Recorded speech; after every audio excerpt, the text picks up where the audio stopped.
Okay, welcome everyone. Sorry about this technical delay. So today with us we have Nils, who's a student in the first year of interdisciplinary natural sciences. So today with a truly interdisciplinary talk. Please welcome him. Hello. So once again, sorry for the delay. I was trying to get the computer working, but it didn't. Anyway, so my talk today is about, as you can see, frequency metrology in the 21st century. For anyone who came because he was interested in, or they were interested in Rolex clocks, I'm sorry, I have to disappoint you. This talk has nothing to do with Rolex whatsoever, except that it is on the topic of clocks. So let's start with the outline. First of all, we will talk a little bit about the motivation. So why do we need precise clocks? Why do we want to measure time most precisely? Why do we actually need clocks that will continue to click precise well after we have brought ourselves to extinction? After that, we will talk a bit about the theory of clocks. So what, in general, is a clock, or an atomic clock in this case? How do we measure frequencies today? And how is the SI second currently defined? And why might that be an obsolete way to define it? After that, we are talking about frequency comps, which are a very important concept to measure frequencies today, and which are really at the heart of most atomic clocks today. And this will be a little bit more mathematic, so I hope it's not too complex. And after that, we are looking a little bit about the possibilities that precise atomic clocks give us to further enhance our understanding of nature. So, motivation first. Just a quick question: who knows this graphic? Anyone? Okay, no. This is an overview of the SI units and how they are defined, basically. So you can see here, for example, is the Kelvin, which is currently defined by the value of the Boltzmann constant. Or up there, there's the ampere, which is defined by the elementary charge.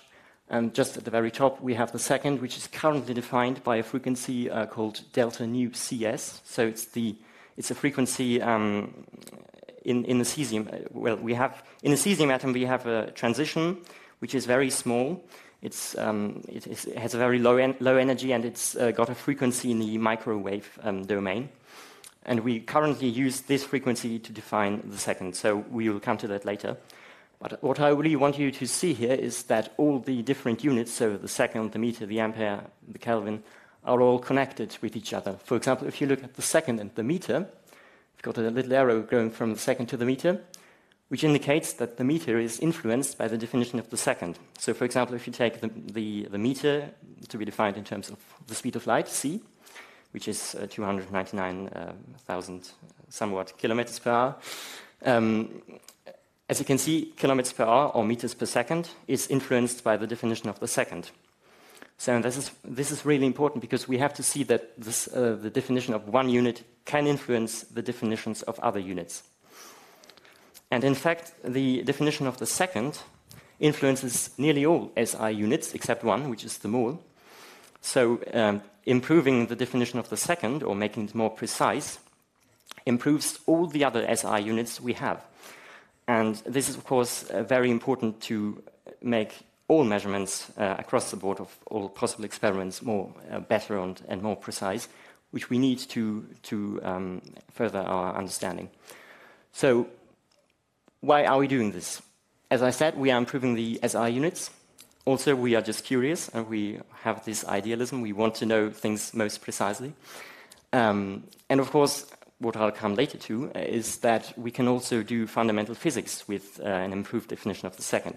So, for example, we can test the general theory of relativity or quantum electrodynamics. In principle, we do that by measuring the energy levels of certain, or in atoms. And by doing that, we can compare the measured values to the values we get from theory. And if there are any conflicts, we see that our theories must be wrong. That's how physics works. But to do that, we need really precise measurements. A more practical outcome might be that we are also improving services like GPS and Galileo. So GPS works works by triangulating your position from the travel time between yourself and GPS satellites. And to measure those travel times, you need precise clocks in the satellites of the GPS system. And the last point is gravimetry. So by measuring time precisely, we can exploit the gravitational redshift proposed by the theory of relativity to find out where the gravitational field of the Earth is stronger than in other points. And by that, we find out, for example, where we have water reservoirs or oil reservoirs or comparable stuff. So, why exactly time? Why do we need time? So this is an overview of some relative precisions we can reach for different units. For example, at the top we have temperature, which is currently measured via the Boltzmann constant, as I showed earlier. And we can measure that with a relative precision of about 5.7 times 10 to the minus 7. And going to time, we see that the relative precision increases dramatically until we reach levels of the order of magnitude of 10 to the minus 18, which is really extremely precise. And as you can see, time, well, you can't see, but I'll tell you, time is actually the unit we can measure most precise, because it's no other unit can be measured as precise. And as I showed earlier in this graph, time is also the only unit, I think, except the mole, which is influenced by none of the other SI units. So we really need to have precise time. And actually, one Nobel Prize laureate from 1981 once said that you should never measure anything else but frequency, because it's the most precise thing we can measure. And you'd be surprised how many things you can express in terms of frequency. So let's come to theory, the interesting part. What is a clock? A clock is generally consisting of three things: a frequency reference, for example, a pendulum or an atomic transition; a clockwork, which makes this frequency or converts it to something we can actually use. For example, a pendulum might oscillate with a frequency lower than 1 hertz, but we want to see the seconds, so we have to multiply it so it's a little bit higher, and that's what the clockwork does. And then lastly, a counter, or it's just basically it's a display. So for example, if you take a normal clock, you've got the clock hands, and they basically count how many seconds have elapsed since, for example, 12 o'clock or 1 o'clock or whatever. And possible oscillators include celestial revolutions, pendulums, tuning forks, and so on, until nuclear transitions, which have not yet been used as clock transitions, but which might be used in the future. And as you can see, the frequency of these oscillators gradually increases, and there's a reason behind that. Because if you take an oscillator with a higher frequency and start to count its revolutions, the relative precision gets higher, or the precision gets higher the higher the frequency of the oscillator is, because you might miss out on some oscillations, and if your frequency is very low, this has a huge influence on the time you measure. Whereas if you measure something like in the range of maybe 1 petahertz, where if you miss one cycle of that, it's not going to make much of a difference. So this is just a graphic showing it a little bit more clearly, for example, maybe. So you've got, as I said, a reference transition, maybe an atom or an ion or a molecule. And what you do is you take a laser and excite it, or probe the reference transition. And what you do then is you build up a feedback loop to this laser and try to put the laser frequency just at the right spot where most of the atoms are excited, where the reference transition is exactly met. And if you do that, you can then take this laser beam and measure it against some other reference, or convert it down to something useful, and count it and display it, and thus you have defined time, or measure time in principle. How do we measure frequencies today? We most of the times we build up just a beam, so we interfere 2 laser beams with different frequencies, FR and FP, so F probe and F reference. We interfere them, and they give us a beam frequency. So as you can see, this blue frequency has, or this blue waveform has a high carrier frequency, but is modulated with a lower sine wave, this black dotted line. And if we shine this laser beam, this modulated beam, laser beam on a photodiode here on the right, we can measure the zero crossings, because as you can see, maybe it's not that clear, but the intensity changes with the sine wave, so this black dotted line. And the intensity gives a voltage going from plus to minus on the photodiode. And what we do is we count the zero crossings of this voltage, and this gives us the frequency. So for example, if we have the second defined as one oscillation, we just count one oscillation, and we know that's the second. Currently, the second is defined, as I said, by this frequency delta nu CS. We take that as a constant of this seemingly arbitrary value, but this frequency is a little bit obsolete because it's too low. As I said earlier, we seek to use transition frequencies that are most high, so that our precision is the greatest it can be. Why did we choose cesium then? Because cesium, this definition was set up in the 1960s, I think. And back then we didn't have lasers, so we couldn't reach these high frequencies we can reach today. We had H masers in the microwave. It's basically a laser in the microwave domain. And we could use those to, probe this transition frequency I showed earlier in this. We substitute the probe laser by a probe maser.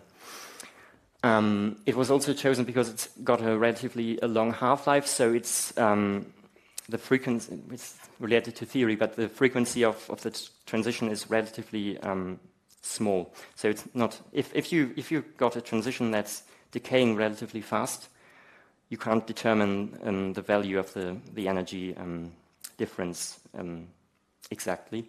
But if the half-life gets longer and longer, the bandwidth of the transition frequency gets smaller and smaller.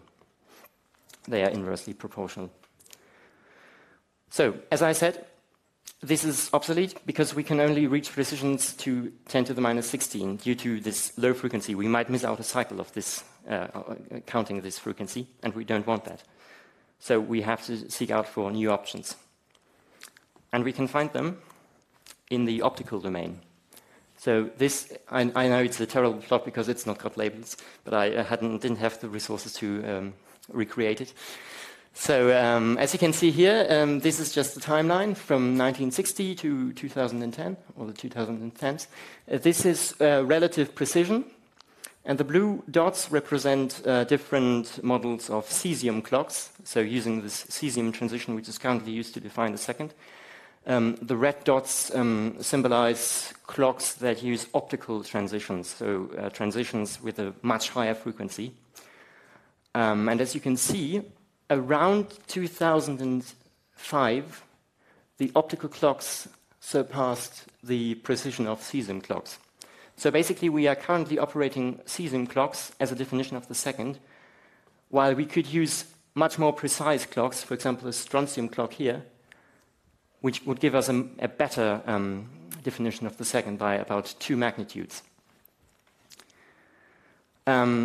The important thing that happened around here was the development of, the development of the frequency comp, which I'll tell you about in a moment, which really first gave us the power to actually measure these high frequencies in the optical domain. Before that, we couldn't do that because, as I said, we measure frequencies by measuring or counting the zero crossings on the voltage of a photodiode. And we just couldn't do that because the frequency of optical transitions are far too high to count with electrical methods. So we need frequency comps. And first of all, this might seem a little complex, but we'll just go over it quickly. If you have, just ignore the formulas and the stuff, but if you have a signal which is highly periodic, so for example, you have, let me go forward a bit. For example, if you have such a signal up there, so you take a sine wave, the blue one, and modulate it with some periodic function. That's just a periodic signal. It will repeat after n cycles. where n is smaller than infinity, of course. If you've got such a signal, you can or such a function, basically, you can represent it in this form. So you've got some constant, which is just the offset from 0, plus this huge sum here, which is called a Fourier series. And if this function, as I said, is periodic, this series will converge to some point, or to some function. And basically it does this by giving you, with n being a natural number, a series of sine waves that added together give the original function. And as you can see, they all have whole number multitudes of the basic the basic frequency of this signal. So if t is, for example, the period of this blue signal, so for example, it's called f rep here. 1 over f rep is just take that as t. Then you can write this blue function in this form. So this is really important because now what you can do is you can write, as I said, it's just the same, but with E, so it's the electric field. Now we look at optical waves. You can write that as the same. This last bit here, this factor is the carrier frequency, so the frequency of the blue signal, as I said earlier, this high frequency. I'll show the picture in a moment. And on the other hand, you have the multitudes of the base frequency. So n times, it's called omega rep, because it's the repetition frequency of these blue chunks. So this, a little bit more graphically, gives a spectrum looking like this. So here you've got the frequency and the intensity, and as you can see, you've got discrete lines of multitudes of the repetition frequency. So these lines are all spaced with the difference of the repetition frequency. So if I want to, for example, calculate some frequency of some of one of these lines, fn, or this one, fn, I just have to multiply f rep, the repetition frequency of these blue chunks, with a whole number n, plus an offset frequency f0, which is a little bit harder to explain, but basically it has to do with the phase offset between two blue chunks. Look at that. Up there you can see delta phi, 2 times delta phi, 3 times delta phi, and after some n times, it will be the first signal again. So if you want to explore this a little bit more, maybe graphically or interactively, you can scan this QR code. It leads to an applet where you can tweak the parameters of the comp a bit and see what it does to the spectrum and the waveform. I think it's quite complex looking at it for the first time, but I didn't want to leave it out, so please scan this and look at it later, maybe. But what's important to remember is this formula, because it gives us the possibility to calculate some optical frequency in this comp spectrum. So, how do we measure frequencies? If we say we want to measure an optical transition, and we have a probe laser stabilized to this optical transition, how do we determine the frequency of this probe laser? That's quite easy. We just take it, put it somewhere here on this comp, and then we build up the interference, or the beam, between the probe laser frequency and one of the comp lines, and measure that. It gives us a beat node, which gives us the difference in frequency between those two lines. And because we know, or we can calculate the value of this comp line using this equation up here, and the two measurable values f rep and f0, we can then calculate the frequency of the probe laser, which we are using, or which we have stabilized to our optical transition. So what we basically do is we take an optical frequency and convert it down by this frequency comp to something we can actually measure with electronic means, a microwave frequency. Because these beat frequencies normally lie in the megahertz or gigahertz domain, so we can still measure it by counting these zero crossings I showed earlier. Yes. So the frequency comp bridges the gap between optical domain and microwave domain, and thus makes the optical domain available for atomic clocks. However, as I said, FREP is relatively easy to measure. You just take the comp wave, shine it onto a photodiode, and count how often it goes up and down. So you just measure the time between those blue chunks, as I said earlier. F0, the offset of the comp, is a little bit harder to measure. You can still measure it, but I don't want to get into details. If you've got any questions, please come to me afterwards, or maybe when I'm after the talk, or just write me an email. I'm happy to explain it. Exactly. So, one thing we haven't discussed yet is how do we create these comp spectrums, and to do that we use cavities. So basically we build up two mirrors, very highly reflective, place them parallel to each other, and shine a laser beam into this cavity. And what happens is that the laser beam gets reflected back and forth millions of times, or billions of times, because these are highly reflective. And they interfere with each other, of course. So this cavity can only hold laser waves which have a certain frequency somewhat fitting into this cavity length, because all other frequencies would interfere destructively and thus cancel out and not go through. So what we do here is we filter the laser beam we're shining into it to a very narrow spectral range. And if we tweak this cavity a little bit more, we can then create this modulated waveform we need to have for the comp. This is very complex. I haven't understood it myself yet, so I'm not telling you about this because I think it would go too far. Just so much, it is possible to create this comp from such a cavity, or this comp waveform from such a cavity, but it's not trivial.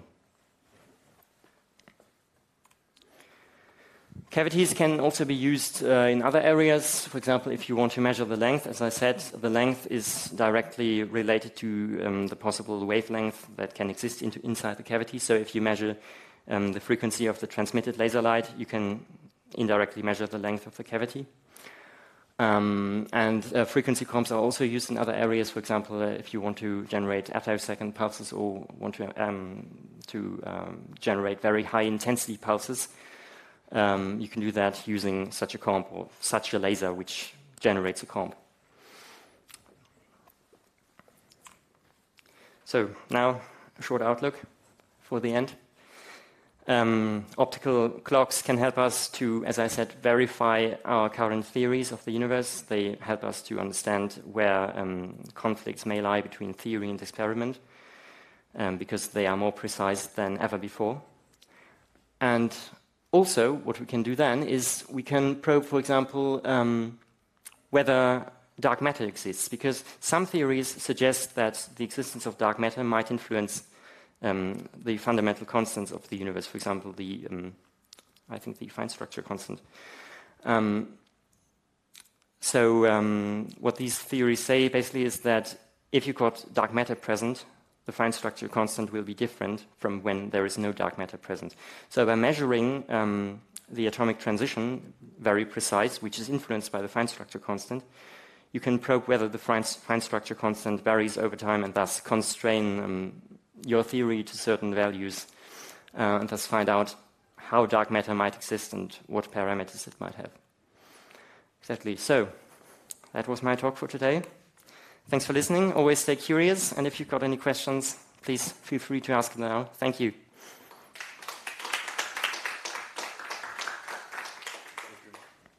Thank you very much. Are there any questions? Come on, something. Okay, you can also ask your questions after. Pizza. Oh. Yeah.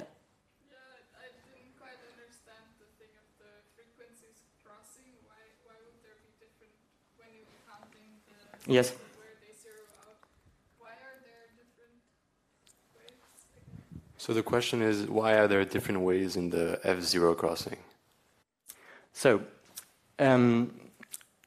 you have two frequencies, basically. You've got the probe frequency, fp, which is the frequency you don't know about yet. You don't know the value. For example, you have a laser whose frequency you want to know, but you don't know it yet. But then you have the reference frequency, fr, for example, one of those comp lines, which you know because you can calculate it from the comp formula. And what you do is you interfere them, so you just put them together. Fr plus Fp gives this form. It's just an interference of these two waves.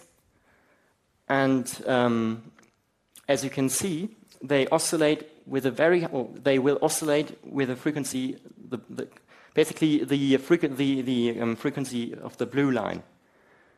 As you can see, it's very high, or it's comparable to those two frequencies coming in here.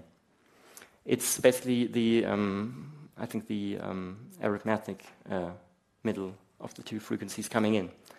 But what you also have is this modulation in black of this interference signal. And this black signal is of a much lower frequency. And while we can't measure the frequency in blue because it's too fast, we can't resolve that on electronic chips. It's, for example, in the optical domain, it would be in a terahertz range. So it's so fast that we don't have the electronic means to measure it. We can't resolve it. We just see some noise. We just see the intensity of the light, basically. We don't see how the intensity of the electric field varies over time. But what we can see is the varying intensity of this, which is modulated with this black line. And this is what we count.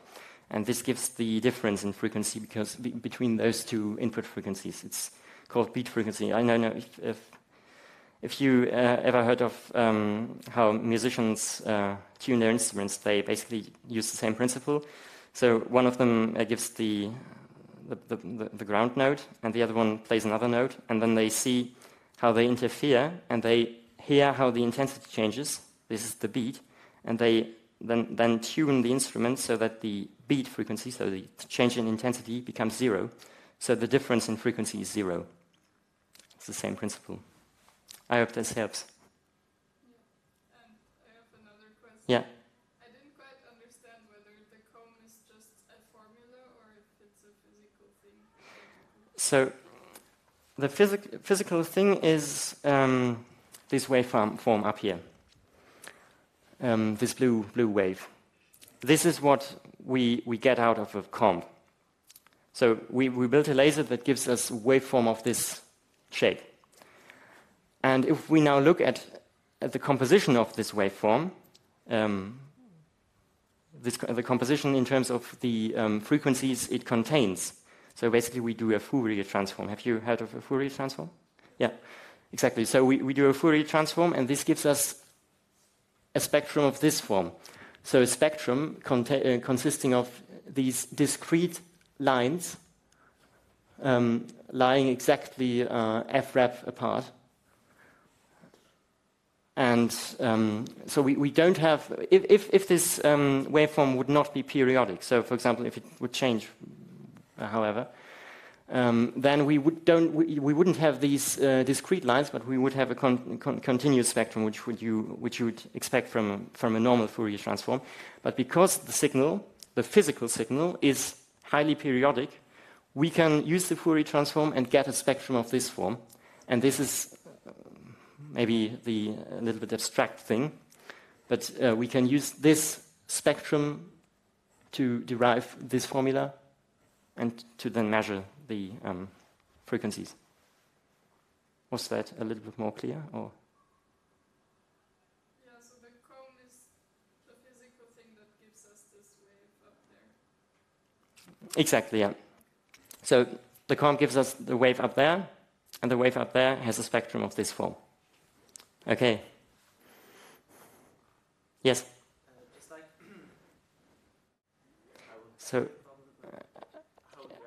So if I understand your question correctly, you're asking how we measure the light that is emitted by the atoms.